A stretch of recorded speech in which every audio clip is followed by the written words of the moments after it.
welcome to this week's Ask Charlie. And I thought while we were here on holiday, I would chat to you about holidays, travelling, family holidays in particular, and travelling with children and all that entails. So over the years, we have done all sorts of different types of holidays with the children, from hotels with kids club, all-inclusive, villas. We've done a few road trips and self-catering as well. And I think when the children were tiny, holidays in a hotel with, either a babysitter that could come to the room in the evening or with a kids club definitely worked the best. And it meant that we as parents got a little bit of downtime, a little bit of time to relax. And I think children really love interacting, or particularly small children, they love interacting and meeting other children on holiday and playing with other children. I spent hours sitting beside a pool watching the children, make sandcastles with other kids and swim in the pool and what have you. So I think that works really, really well. We did a few Mark Warner holidays when the children were little, and we did summer holidays and skiing holidays and Club Med holidays as well. So every other year we do a Club Med holiday with my uncle. He takes the whole family away, and that works really, really well. That type of holiday for the children, and our children really look forward to that. But they're quite busy holidays, and so for me, I love a villa. I love self-catering. I love being able to completely please ourselves, and I can totally kind of unwind, relax. Yes, I've got to do the cooking, but we keep it really simple. So, for example, for lunch today, we just had some baguettes with some ham, some salami, some cheese, some salad, some fruit. A picky lunch is what we call it, and just put everything on the table. Everybody helps themselves, and that's just a really, really easy lunch. And we'll have a few meals out, but I love to cook, and I don't find it a chore. I would rather just be able to relax, not worry about dressing for dinner. I can just be super, super chilled out, and I find it's the best of both worlds, because you can get dressed out and go out if you want to, or you can just have a totally relaxing evening. You can have breakfast when you want, and you don't have to make polite conversation to anybody. So for me, it's the most restorative kind of holiday. And I also love to have a washing machine. I know that might sound completely ridiculous, but I'll do a bit of laundry as well, so I don't get home to mountains of laundry. But definitely when the children were younger, a hotel style holiday with a kids club or some sort of babysitting. We never took the children for dinner in the evening. We would have a babysitter in the room, so we they were fine, we were fine, and everybody was happy. I think children also grow a lot on holidays, and they develop lots, particularly small children I'm referring to. And I would always notice a big difference from the start of the holiday to the end of the holiday, and their confidence would grow. They would be more adventurous, they'd be trying new foods, they'd be chatting to people. They would just really grow and develop a lot over a holiday. Now, we have done a few road trips with our children over the years, which is a wonderful way to see a country and to get a good feel of a country. But it is quite exhausting, packing up and loading everything into the car and then out and out. It's quite exhausting and wonderful, but I definitely don't come home feeling refreshed and re-energized from a road trip type of holiday. But it is a great way to explore. So it depends what you want from a holiday. And Simon and I will always sit down and we will plan a trip carefully together. Si's a really great planner, and he will do a lot of research about the culture of the country and the history. He's a great historian, so that is always really fascinating. And one of our children particularly is really fascinated in different cultures and different ways of life and things like that. And I definitely got the travel bug when I was in my early 20s, I spent, in fact I was 20, I spent 6 months living with a Buddhist family just north of Kathmandu, and I was teaching in a school out there, and it really was a life-changing experience.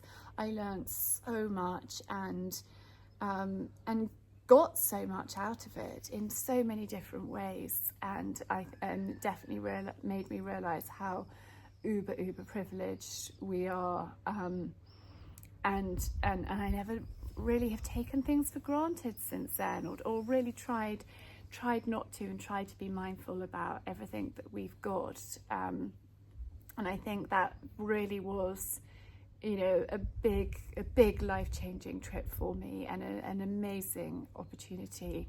I think travel is such a wonderful thing, and I love exploring different countries and different cultures. So we're here in Corsica, and Corsica is this wonderful sort of mixture of, I think, the best of the Mediterranean countries. So it's got a big Italian influence. Obviously, it's a French country. It's very close to Italy. There's quite a Spanish element as well. And it's just a really wonderful Mediterranean country. I was chatting to quite a few people yesterday about Corsica, and it's very unspoiled, which is so lovely. It's they don't have huge developments.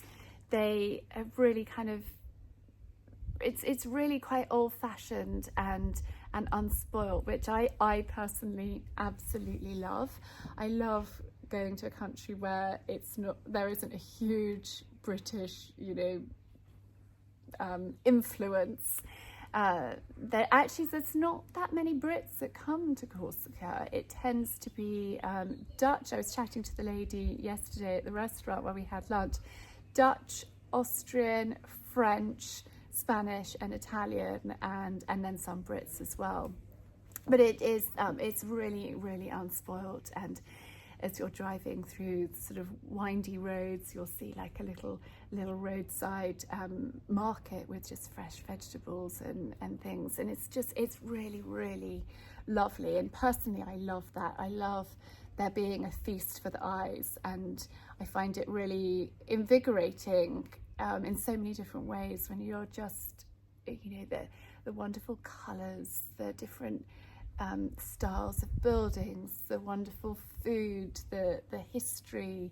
Everywhere you look here, there is literally a feast for the eyes. So I think that is what's so wonderful about travelling and exploring. And I know that I always go back with my mind sort of buzzing with ideas and inspiration for things, whether that's, you know, for a recipe or with interiors in our home, or I don't know, lots of different things come to me when I'm on holiday and having an adventure. We are here with Corsican Places, and Corsican Places got in touch with me last year actually and said, would we come and have a trip here and me to share our experience with you all. So over this week that we're here, I will be sharing what we get up to, what we see, and so that feast for my eyes will also be shared with you, and hopefully I do a good job in capturing the magic of this place. It's such a magical, amazing place. I actually spent a month here when I was 19 with a boyfriend that I had at the time, and we travelled around. We were staying with some family friends of his. That was sort of our base, but we travelled around the island and we really got to explore it. But that was 25 years ago, and I remember little snippets of it, but I don't remember that much. But it's amazing to have the opportunity to be back here with my husband and with the children, and to share it with them.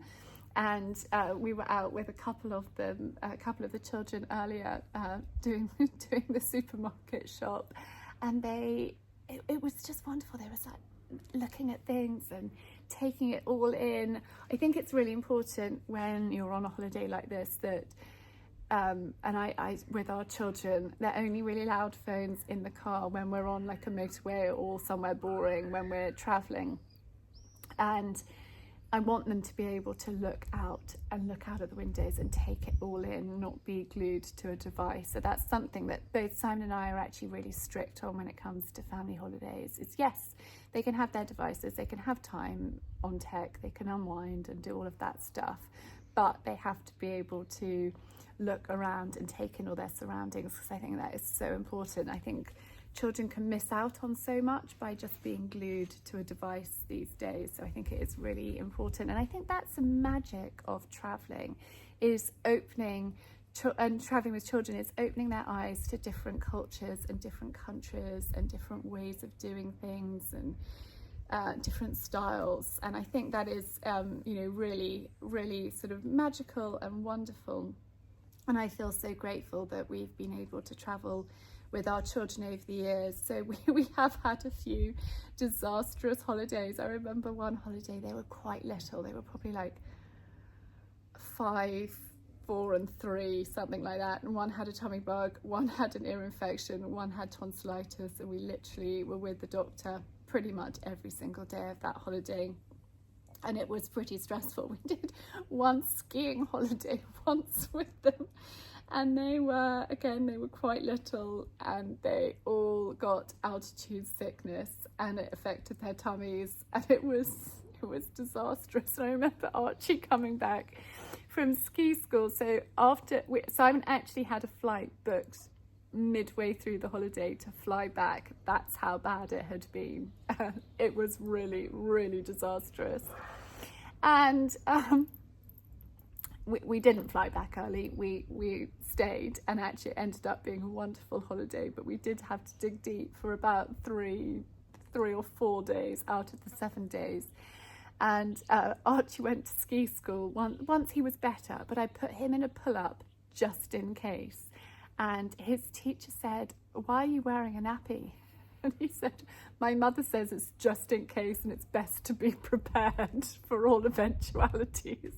And oh, we laughed so much. He laughed too with us, because he had quite a dodgy tummy. And so I said to him, "Darling, I'm really sorry, but I think a pull-up is the way forward, particularly when you're on a ski seat. You might not be able to get there that quickly."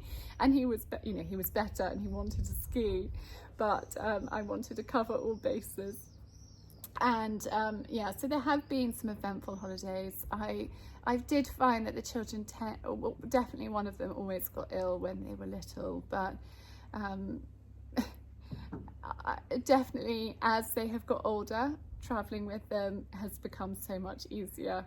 When they were little, it would take me a week to pack for everybody, but now it's just, a holiday like this, you can just throw some flip-flops, shorts, couple of t-shirts, and a jumper and some swimming trunks, and you're good to go, which is absolutely perfect. So I actually let them do their own packing, and I have done for the last few years. I will get all their clothes ready, I'll lay it out, and I'll be like, "Right, what do you want?" Because again, I'm not wearing that, I want to wear that. I'm like, "Okay, you do it then, you choose." And it just makes life a lot easier. But for me, this kind of self-catering villa, this is so private. Look at this pool. It's just absolute bliss. I could lie out here naked if I wanted to. Not that I would, but I could. Simon actually rolled out of bed this morning and popped on his swimming trunks and had a morning dip, and he was like, "I literally could just roll out of bed into the pool." How blissful is that? So it is such a treat being here. We have had a pretty shocking start to the year, to be honest. It has been really stressful. It's been really difficult. We still have a few hurdles to climb over the coming months, but coming here and having a chance to rest, relax, recharge, and share it with you guys as well. I will be out and about exploring, because I love exploring. I always have loved exploring, and I think that really for me, when I was in Kathmandu, that sense of exploring and an adventure I love an adventure, and so I'm really excited to be here and to share it with you. So a huge thank you to Corsican Places for giving us this opportunity. Now I will leave linked down below my packing list, but also one thing I always bring on every holiday, particularly since the children were little and we had those times when they weren't very well, is I always put a wash bag in with a first aid kit. Travel like more than like a first aid kit. So I put steri strips, plasters, my ACU lotion, which is arnica, calendula and urtica, that always comes with me on a holiday. I put pseudo cream, I put paracetamol, I put Nurofen, I put a thermometer, you know, all of those sorts of things. So I'm sure I have a YouTube video about that, so if I do, I will link it in the description down below. But I hope that you have enjoyed me sitting here and chatting to you about different types of holidays. Thank you so much for tuning in, and I'm looking forward to sharing our vlog with you all on Friday, so make sure you stay tuned for that. And in the meantime, have a lovely rest of the week, and I will see you on Friday. Lots of love.